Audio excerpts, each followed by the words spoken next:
지난 한 주간도 잘 지내셨습니까? 바쁘셨죠? 명절이라.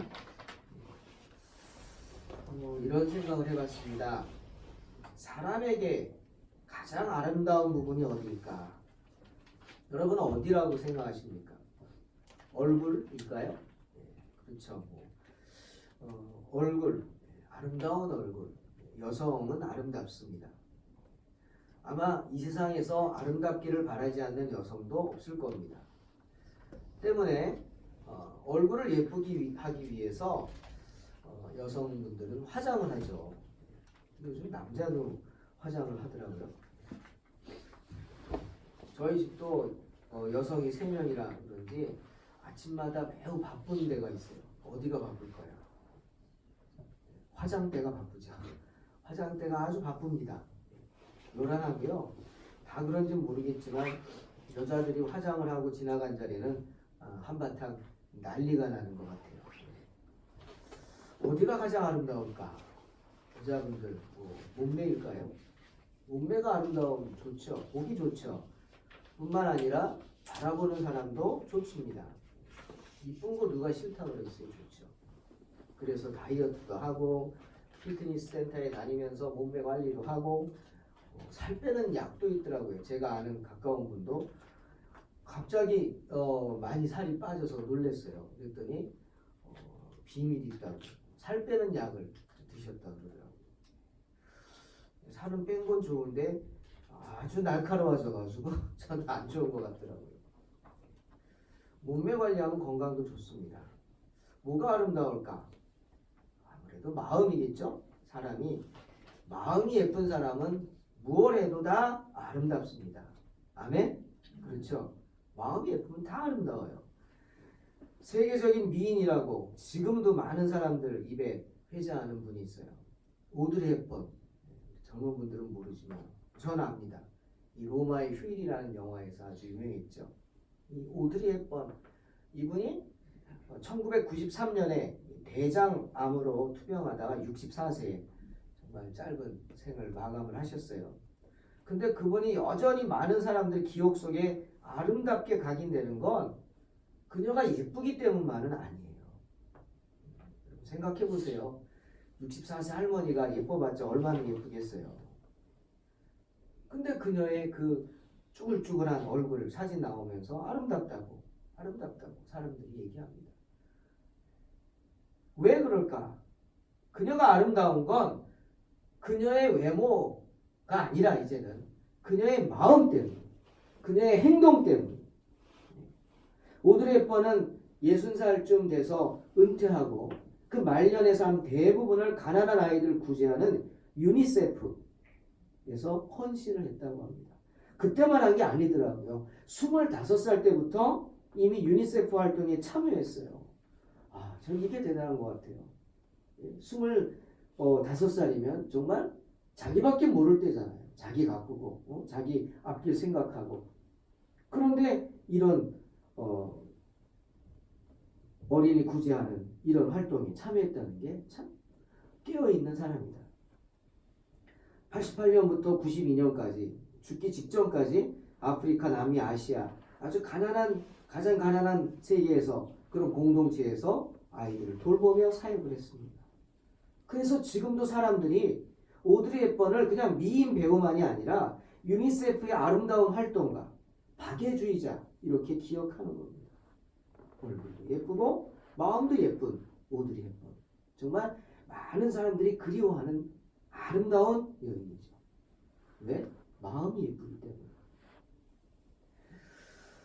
하지만 사람들은 이런 모습보다는 그저 내 눈에 보이는 부분만 신경을 쓰고 보이는 부분만 예쁘게 하려고 하죠. 저는 가끔 TV를 보다가 참 안쓰럽다 이렇게 생각되는 때가 있어요. 예전에 아주 그냥 TV 화면을 다 주름잡던 그런 아주 유명한 배우들이 나이가 들어서 이제 나오는 거예요. 나이가 들어서 나올 수 있다는 게 좋죠. 그런데 어떤 분은 얼굴을 못 알아볼 정도가 돼요. 얼굴이 퉁퉁 붓고 막 입술이 이렇게 막 이렇게 붓고 막 저게 뭔가 했더니 그래요. 우리 딸이 보톡스 맞았네 그러다가 보톡스 맞았다. 젊어 보이기 위해서, 예뻐 보이기 위해서 이렇게 애를 쓰는 거예요. 또 어떤 분은 아니 나이가 막 환갑이 다 넘으신 분인데 젊은 사람들 옷 같은 거 옷 입고 나와. 아마 몸매가 이쁘다고 그러시는 것 같아요. 자, 그거 보면은 칭찬을 합니다. 정말 저렇게 자기를 가꾸고 자기 관리를 잘하고 정말 칭찬받을 만합니다. 하지만 저는 그런 걸 떠나서 안쓰러운 거예요. 충분히 예쁜데 그 나이에 걸맞게 아름답고 예쁜데 왜 굳이 저렇게 해야 되나. 정말 그렇다고 나이를 안 먹는 거 아니잖아요. 안쓰럽더라고요. 여러분 왜 그럴까요? 왜 이렇게까지 할까요? 하나밖에 없죠. 이유가 뭡니까? 얼굴이 예쁘면 모든 것이 아름답다고 사람들은 생각하는 거예요. 그냥 사람들이 다 얼굴만 본다고 생각하나 보죠? 여러분 그렇습니까? 얼굴만 보고 다니나요?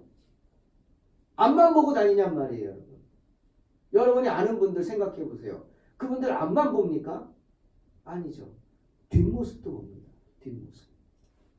앞만 보지 않아요. 뒤를 봐요. 그분이 지나간 뒷모습을 바라본단 말이에요.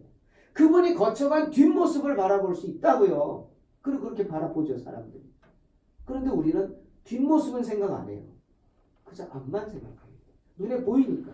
내 눈에 보이니까. 내 뒤는 내가 안 보이잖아요. 낯설잖아요. 사랑하는 성도 여러분. 하지만 나는 보지 못하지만 남들이 바라보는 여러분의 뒷모습이 어떤지 이 시간에 한번 생각해 보시기 바랍니다. 남들에게 보이려고 막 가꾸고 애를 쓰는 그 부분이 아니라 그저 내가 신경 쓰지 못하는 뒷모습. 외모만이 아닙니다. 뒷모습이란 뭡니까? 나 혼자 감당해야 할 모습이에요. 아무 돈눈이 없이 내가 홀로 감당해야 하는 그 뒤치다거리하는 뒷모습. 하지만 많은 분들이 말없이 지켜보는 그 뒷모습, 그 모습이 어떨지를 이 시간 한번 생각하기 원합니다. 욥이 그랬어요. 욥기 34장 21절. 하나님은 사람의 길을 주목하시며 사람의 모든 걸음을 낱낱이 살피신다. 또 시편 32편 8절에서 내가 너의 갈 길을 가르쳐 보이고 너를 주목하여 훈계하겠다. 주님 말씀하셨어요. 무슨 뜻입니까? 우리는 크게 관심을 갖지 못하지만 하나님께서는 우리의 뒷모습을 관심 있게 주목하여 지켜보고 계신다는 사실입니다. 우리의 그 뒷모습이 뭐예요? 그저 외모를 말하는 게 아닙니다. 바로 우리 마음의 씀씀입니다. 마음의 씀씀. 이런 말 많이 하잖아요. 아, 저 사람은 뜨거운 감자야. 이게 맛있다는 소리인가요? 아니잖아요. 뜨거운 감자는 이게 어쩔 줄 못해. 입에 넣으면 입을 튀어. 그렇다고 버리지도 못해요. 뜨거운 감자는. 정말 어찌할 수 없다는 뜻이죠. 영어로는 트러블 메이커라고 합니다. 하지만 주님은 우리로 화평케 하는 자가 되라. 피스메이커가. 이게 우리의 뒷모습입니다. 우리가 거쳐간 자리가 트러블 메이커의 흔적이냐, 아니면 우리가 거쳐간 그 자리가 우리의 뒷모습이, 사람들이 보는 모습이 피스메이커의 모습이냐, 이게 중요하다는 거예요. 우리 성도들에게.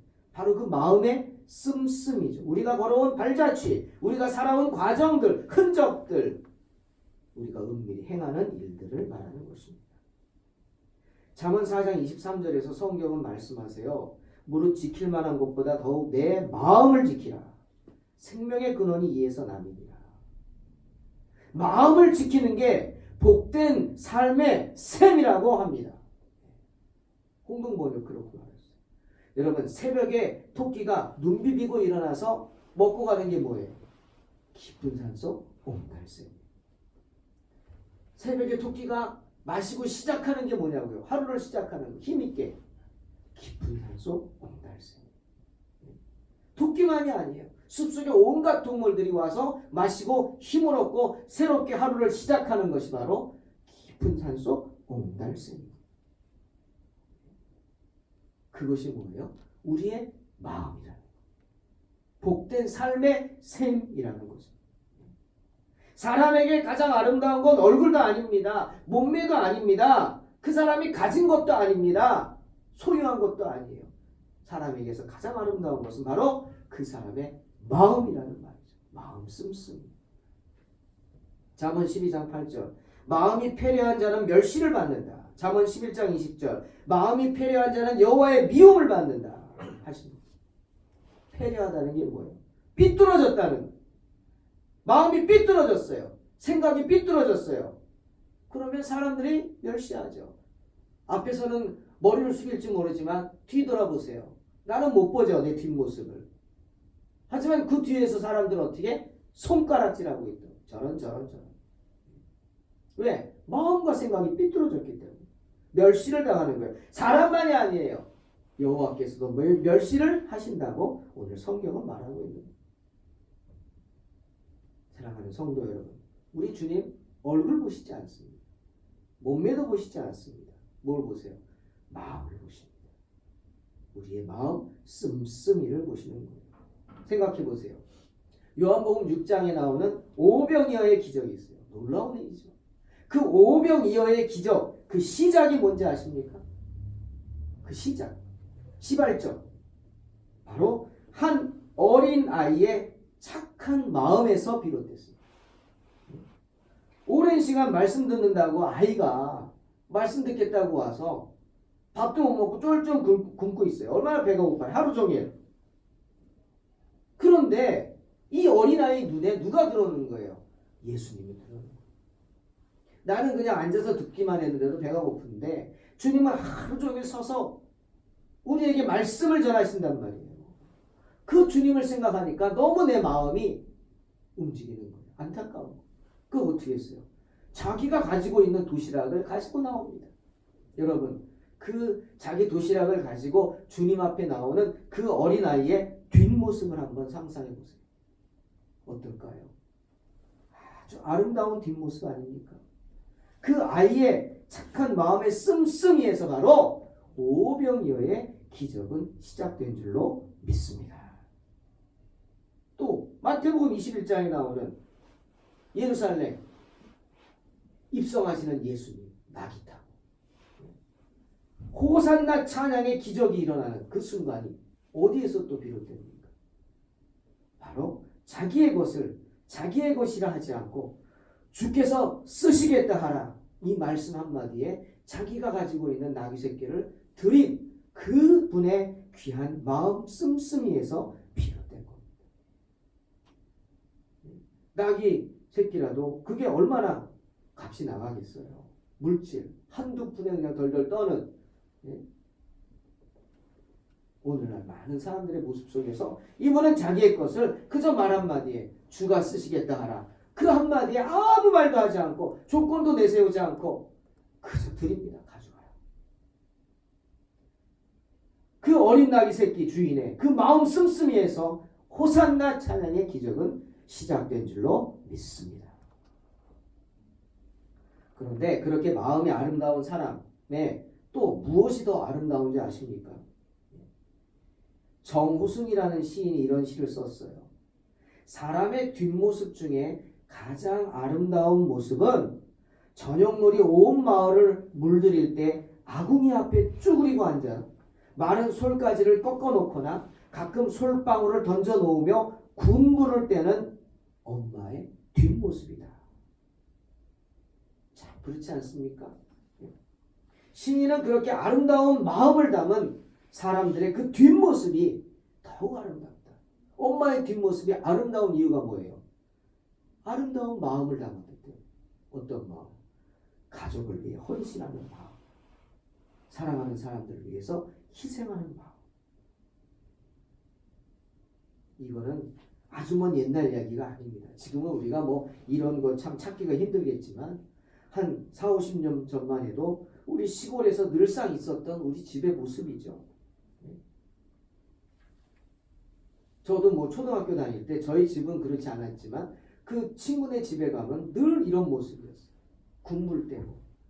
그래서 친구랑 같이 산에 가서 나무 주워오고 솔방울 주워오고 아궁이에 불 때면 탁탁 튀고 그 나무 타는 냄새가 얼마나 좋았는지 기억이 납니다.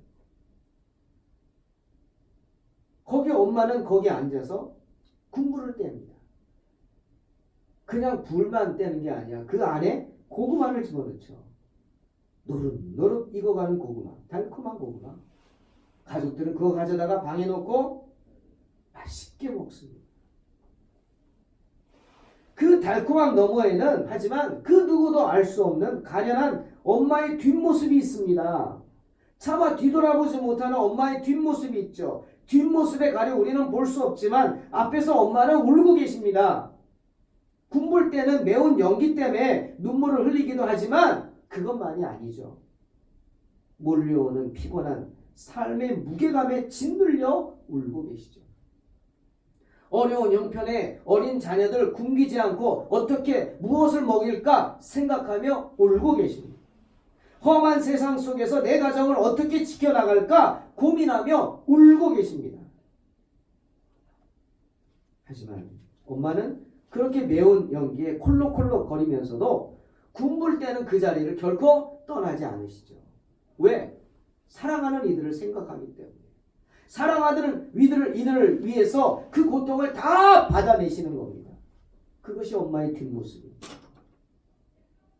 그렇게 가족들을 위해 울고 계신 엄마의 뒷모습이 세상에서 가장 아름답다고 시인은 말하고 있는 것입니다. 사랑하는 성도 여러분, 여러분은 이런 뒷모습을 가지고 계십니까? 아니, 여러분의 뒷모습은 어떠하시죠? 남들이 보지 못하는 그런 뒷모습이 있습니까? 아니면 남들이 지켜보는 그런 뒷모습이 있습니까? 요즘 살기 너무 어렵다. 그저 낙심한 채 도망만 가려고 하지는 않는지. 저와 여러분에겐 하지만 그런 엄마의 뒷모습으로 결코 물러서지 않고 항상 우리를 보살펴주는 분이 계십니다. 누구시죠? 보혜사 성령이십니다. 성령님은 그렇게 우리 앞에서 그리고 우리 옆에서 우리 좌 우리 우에서 언제나 우리 가까이에서 결코 물러서지 않고 우리에게 그저 묵묵히 뒷모습만 보이면서 당신의 일을 감당하십니다. 엄마와 같은 모습으로. 특히 성령님은 우리가 고난당하는 그 자리에서 우리가 시험당하는 그 자리에서 누구보다 우리를 감싸고 함께 하시는 분이십니다. 여러분 아시죠? 사탄이 예수님을 시험했어요. 광야에서. 예수님이 광야로 몰려갔어요. 사탄에게 시험받으러. 시험당하러. 하지만 그때도 누가 계셨어요? 성령님이 계셨어요. 오히려 성경은 이렇게 말하고 있어요. 마가복음 1장 12절에 성령께서 예수를 광야로 몰아가셨다. 이렇게 표현하죠. 그 말은 뭐예요? 예수님이 사탄에게 시험당하는 그 자리에 누가 계셨다는 거예요? 성령이 계셨다는 거예요. 성령이 다 지켜보고 계셨다는 거예요. 또 오늘 본문 나오지만 다니엘 세 친구 사드락과 메삭과 아벳느고가 어떤 모습으로 있었어요? 자기의 신앙을 지키는 모습 있죠. 결국 그들은 어떻게 됐어요? 금신상에 절하는 걸 거부했어요. 결국 뜨거운 불구덩이에 던져졌어요. 그때 그들과 함께 하시면서 그들을 지킨 분이 누구세요? 성령입니다. 느부갓네살이 그걸 보고 엄청나게 화가 난 거예요. 오늘 본문 표현처럼 너무나 화가 나서 풀물불을 그냥 몇 배로 더 뜨겁게 하라고. 7배나 더 뜨겁게 하라고. 엄청나게 뜨겁게 하라는 거죠.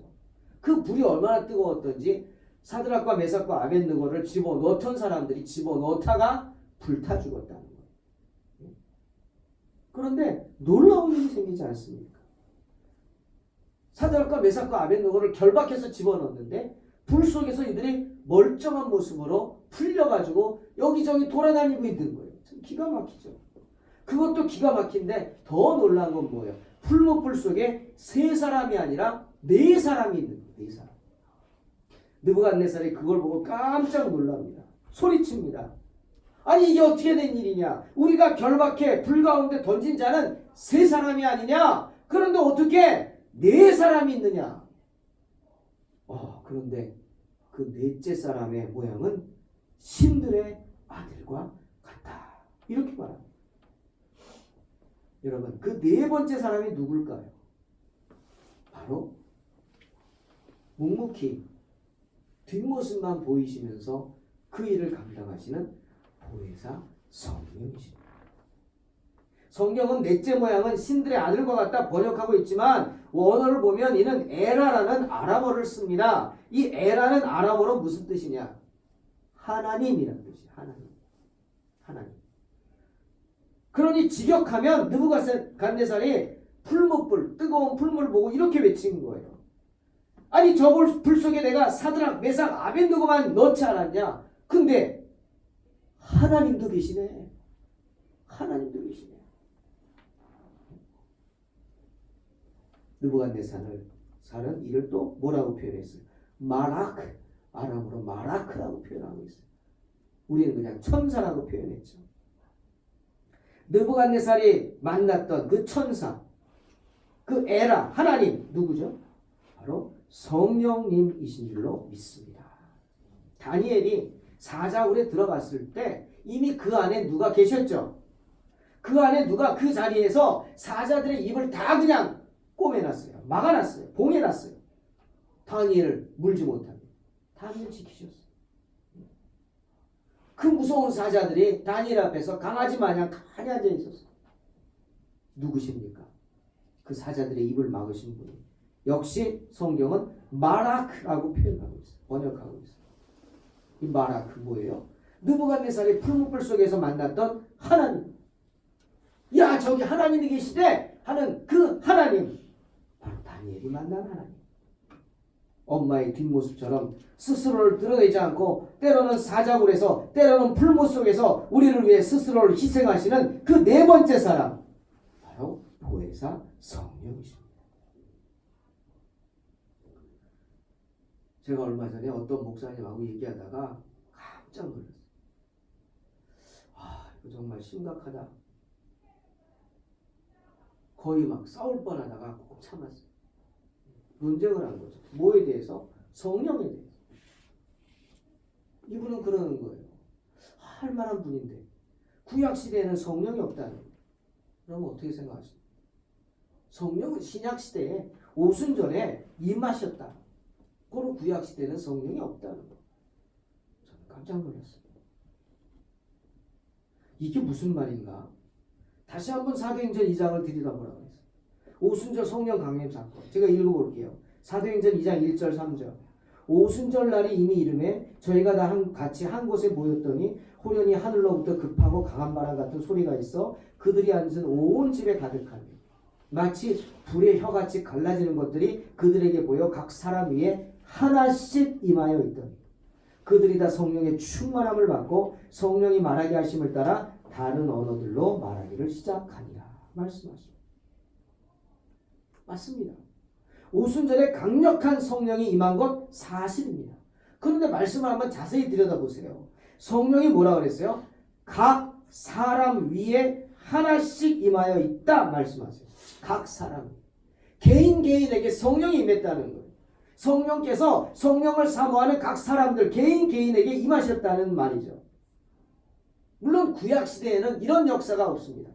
개인에게 임했다 이런 말씀도 없고요. 그저 특별한 사람에게 다윗처럼 하나님께 택함받은 사람 성령 충만해서 시편을 짓고 하나님의 영을 찬양하잖아요. 그건 맞습니다. 신약시대에만 차별이 없이 성령을 사모하는 모든 사람들에게 임했다. 그건 맞습니다. 하지만 그렇다고 해서 구약시대에 성령이 없었다? 그건 아닙니다. 잘못된 얘기죠. 모든 이들에게 이렇게 성령이 임하는 은혜는 임하지 않았지만 구약시대에 성령이 없다고 말할 수 없어요. 성령께서는 바로 오늘 다니엘서처럼 엄마의 뒷모습처럼 드러내지 않고 자신을 드러내지 않고 당신의 백성들이 고통받는 바로 그 현장에 임하여 계셨습니다. 그래서 당신의 백성들의 아픔을 위로해 주시는 거예요. 여러분 어떻게 생각하세요? 저는 설교 준비하면서 출애굽기 12장 7절의 말씀이 생각났어요. 애굽의 무서운 재앙, 가장 무서운 재앙이 임합니다. 10번째 재앙 뭐죠? 죽음의 사자가 덮칩니다. 집집마다 죽음의 사자가 가서 제일 처음에 태어난 것들은 다 죽입니다. 사람이건 동물이건 다 처음 태어난 건 다 죽이는 너무너무 무서운, 정말 무서운 그런 끔찍한 일들이 일어납니다. 애굽에 있는 집마다 초상한 난 집이 없을 정도죠. 그런데 그때 주님 뭐라 그랬어요? 하나님께서 유월절 어린 양을 잡아라. 그 어린 양의 피를 문설주에 발라라. 그럼 내가 그 집은 넘어가리라. 이게 유월절입니다. 하나님의 재앙이 넘어가는 거예요. 여러분, 이때 잡힌 유월절 어린 양의 피, 물론 예수님의 상징이라고도 하지만 뭡니까? 바로 성령의 은혜입니다. 성령께서 이렇게 말씀에 순종해서 행하는 사람들 가정마다 함께 하셔서 그들을 죽음의 사자로부터 지켜주신 줄로 믿습니다. 근데 어떻게 성령이 없다? 또 역대하 20장 21절 말씀 생각났어요. 여호사밧 시대에 유다에 엄청난 일이 일어났어요. 근처에 모든 나라는 다 연합해가지고 유다를 쳐부시겠다고 쳐들어왔어요. 셀 수 없는 많은 적군들이 쳐들어옵니다. 여호사밧이 어찌할 줄 모르고 하나님께 기도할 때 하나님 말씀하셨어요. 두려워하지 마라. 이 전쟁은 내게 속한 것이다. 찬양대를 세워라. 그리고 그들에게 거룩한 옷을 입혀라. 그리고 그들로 적군을 향해 나아가게 하라.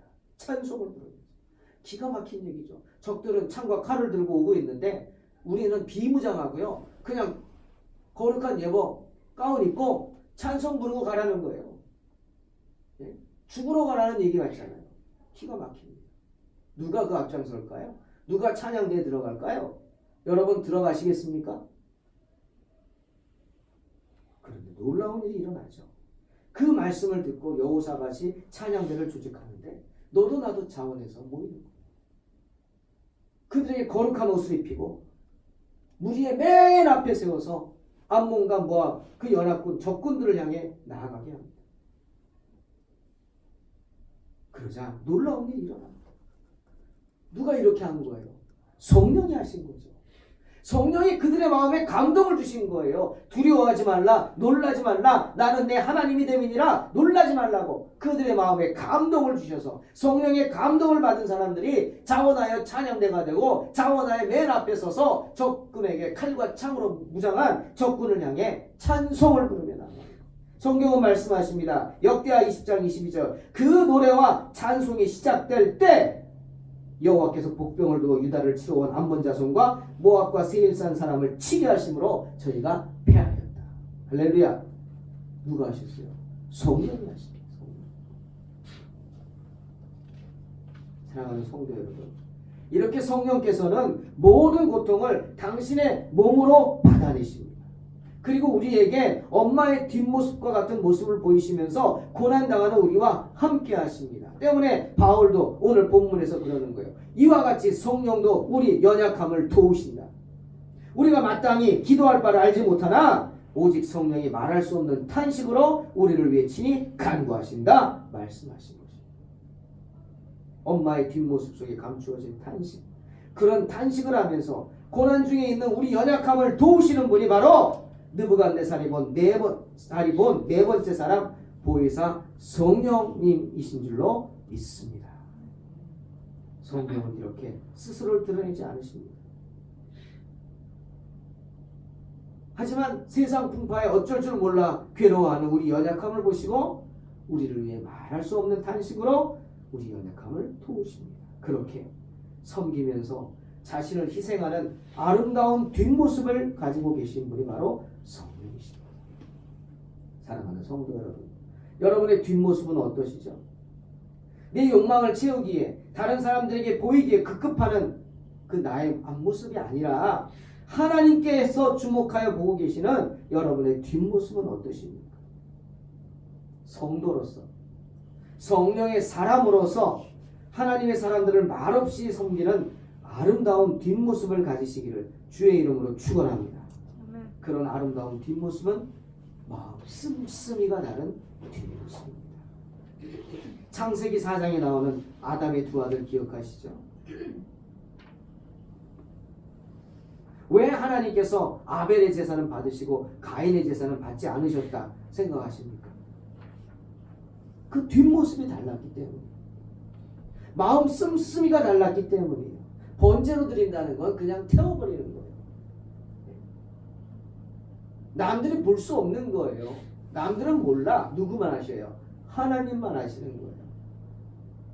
가인은 땅의 소산으로 제물로 삼아 하나님께 드렸다 간단하게 말하고 있습니다.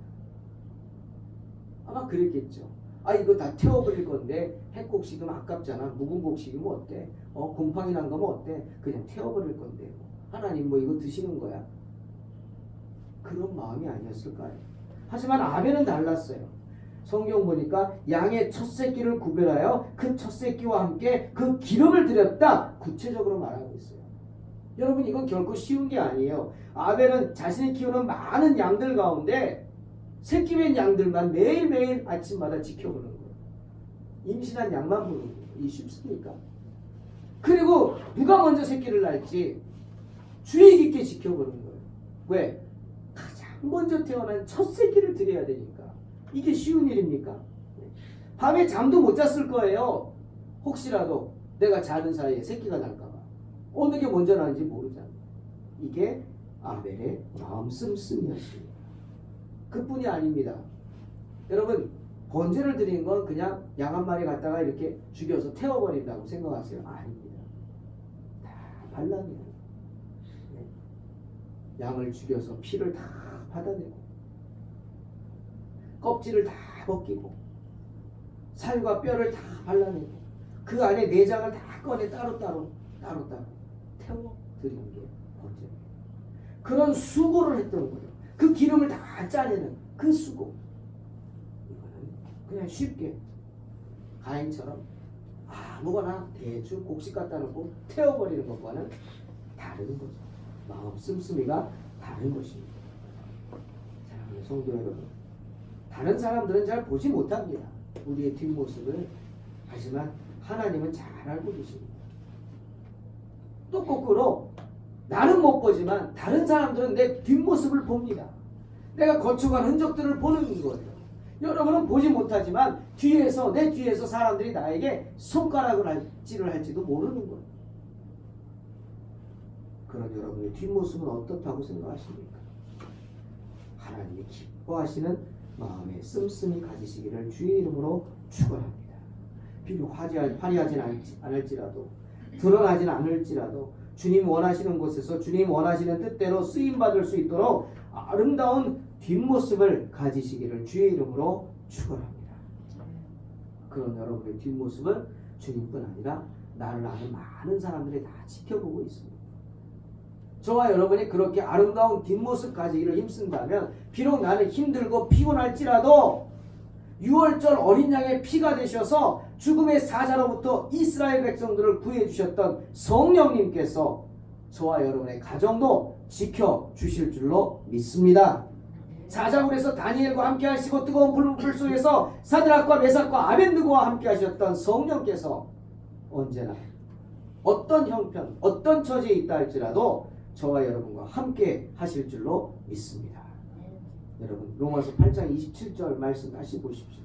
마음을 살피시는 이가 성령의 생각을 아시나니 이는 성령이 하나님의 뜻대로 성도를 위하여 간구하심이니라. 이렇게 말합니다. 놀라운 말씀이죠. 하나님께서도 아신다는 겁니다. 뭘 알아요? 성령이 우리를 위해 중보기도 하심을 하나님도 잘 아신다는 거예요. 성령께서 우리가 하나님 뜻대로 살 수 있게 해달라고 탄식하며 기도하시는 것을 다 아신다는 거예요. 그리고 그 기도를 돕는다는 거예요. 성령님의 기도대로 우리를 위해서 기도하는 그대로 기도대로 될 수 있도록 우리의 길을 인도하신다는 것입니다. 할렐루야. 성령님은 그렇게 우리를 위해 기도하는 분이십니다. 네 번째 사람, 성령의 사람은 그렇게 섬김과 희생의 아름다운 뒷모습을 가지고 계신 분입니다. 사랑하는 성도 여러분, 주님이 지켜보고 계십니다. 성령께서 우리 연약함을 도우십니다. 또한 하나님께서 그런 성령을 도와 그 길을 인도하십니다. 겉이 아닌 속사람이 새로워지고 겉모습이 아닌 뒷모습이 아름다운 성도가 돼서 하나님께 응답받고 승리하는 복된 인생 되시기를 주의 이름으로 축원합니다. 기도하겠습니다. 하나님 감사합니다. 눈에 보이는 것만 쫓아 살았던 저희들, 이제는 우리의 뒷모습을 생각하게 하시고 우리가 걸어온 발자취가 하나님 보시기에 부끄럽지 않게 하나님을 두려워하는 삶을 살게 하시며 우리로 인해서 우리의 뒷모습으로 인해 하나님의 영광을 가리지 않도록 주님 도와 주시옵소서. 언제나 성령 하나님처럼 섬김과 희생의 아름다운 뒷모습을 가지고 당당하게 살아가는 성도들이 될 수 있도록 축복하여 주시옵소서. 예수님의 이름으로 기도하옵나이다. 아멘.